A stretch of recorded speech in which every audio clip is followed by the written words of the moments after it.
Kyle Busch is still in big trouble and may well have run out of options to continue racing in the NASCAR Cup Series in 2023. A replacement sponsor has yet to be found for the departing M&Ms, and if Kyle can't be paid, he won't race. Now, news has come out recently about a potential sponsor that was very, very close to signing with Joe Gibbs Racing, but that deal fell through. You'll learn later in this video who that is.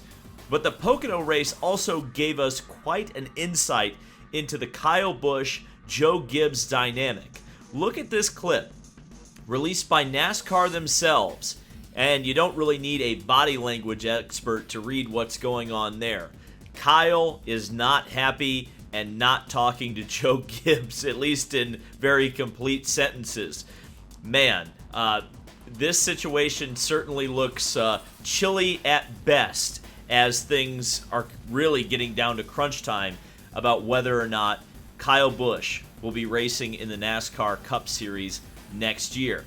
And oh, by the way, Ty Gibbs just happened to make his NASCAR Cup Series debut at Pocono, subbing for Kyle's brother Kurt at the Gibbs satellite team 2311 Racing.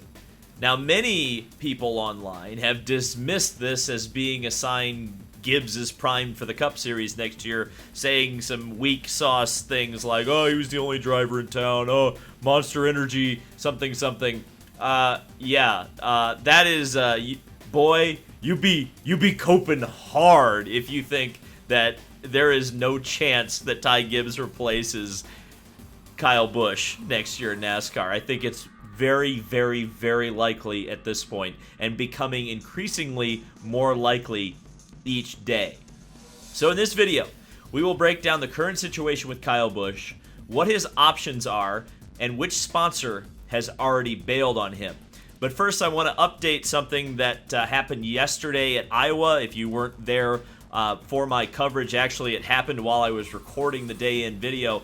Josef Newgarden, who won the first race on Saturday, crashed on Sunday, actually collapsed outside of his motorhome in Iowa, hit his head, and was airlifted to a local medical facility. Now, this is the statement from Team Penske today on Newgarden's status. Team Penske has announced that Santino Ferrucci will be on standby for IndyCar Series championship contender Josef Newgarden heading into this weekend's race at the Indianapolis Motor Speedway road course. Newgarden was released from Mercy One Des Moines Medical Center earlier this morning and returned to his home in Nashville. Per series protocols, Newgarden will be re-evaluated by the IndyCar medical team on Thursday to determine his status for the Gallagher Grand Prix. Should Newgarden not be able to race, Ferrucci will take the wheel of the number 2 PPG Chevrolet. This is obviously an incredible opportunity potentially for Santino Ferrucci, and so many people have been saying anytime Santino Ferrucci comes up in IndyCar circles, why is he not in a seat full time? Well, he's got a call from the captain, at least potentially right now. And Sam Hunt Racing, who Ferrucci is scheduled to drive for in the Xfinity race at Indianapolis, released this statement. As of right now, Santino Ferrucci remains the pilot of the number 26 Toyota GR Supra for the NASCAR Xfinity Series event in Indianapolis. Sam Hunt Racing's plans remain unchanged, but the team will navigate forward should changes need to be made. We're excited for Santino to have this opportunity to be on standby for Team Penske, while we're also sending well wishes to Josef as he recovers. So very, very interesting scenes over in IndyCar land. But back to Kyle Busch.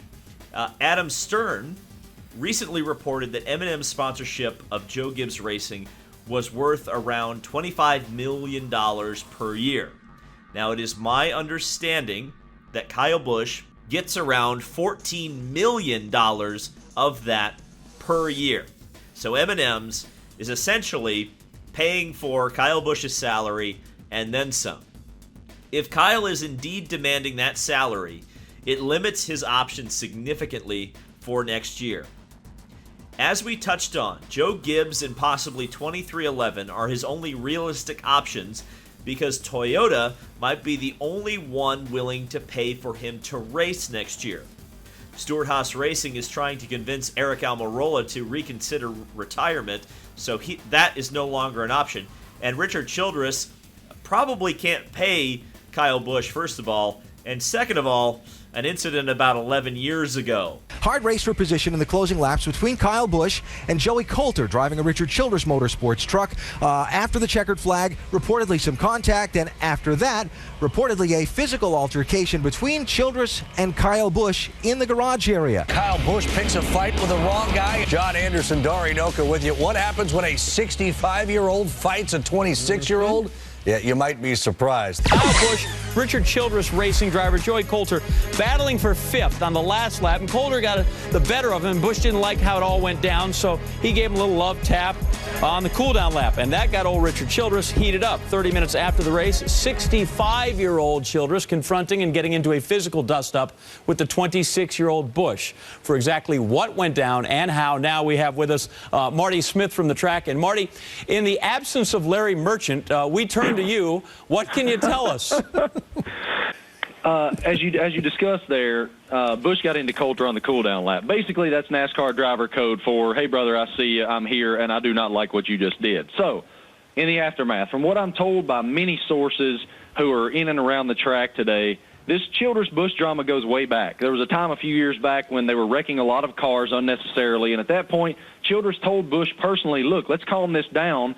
If we continue tearing up these cars, I'm going to take care of it myself. And it seems he lived up to his word today. And from what sources tell me after the race, he took off his wristwatch, walked up to Busch, got him in the headlock, and went to beating on him. Just went to beating on his head. And from there, there are all manner of crazy rumors about Busch's reaction. I won't get into that because I haven't confirmed any of them. So what is Kyle to do? NBC Sports reported that Joe Gibbs Racing almost convinced Red Bull Racing primary sponsor Oracle to step up to sponsor Kyle, but the deal fell through.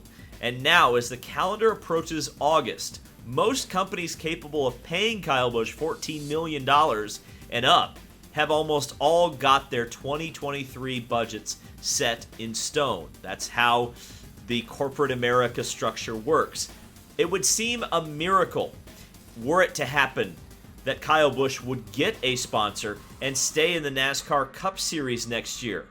And if a miracle is to happen, it would almost have to be from Toyota, either paying for both the 18 car and Kyle Busch, or possibly moving Kyle Busch to 2311. But both options would be astronomically expensive to Toyota, a manufacturer who is already paying a significant amount of money to Joe Gibbs Racing. As things stand, I personally would not expect Kyle Busch to be racing Cup next year, and that is an incredible bombshell. But let me know what you think down in the comments. Is there any option that Kyle Busch could be racing in Cup next year, and do you think there's any sponsor that might step up to save him? Let me know down in the comments. Thank you guys so much for watching. Subscribe for more motorsport content, and I will see you in the next video. It's Brickyard Week.